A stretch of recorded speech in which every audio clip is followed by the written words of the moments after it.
dirò con franchezza che dappertutto ci si prende gioco di voi. Che dovunque piovono frecciate sul vostro conto e tutti si divertono a raccontare di quanto siete spirituali.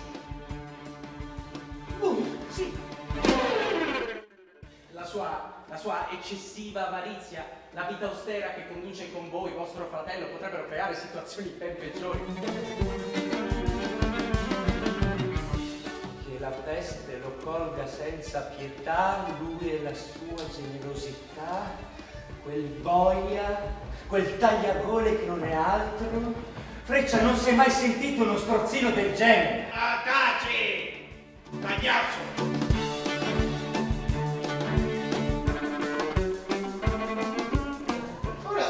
Che ne dici? Io che ne dico? Sì. Tu. Io che ne dico? Sì. No, non dico.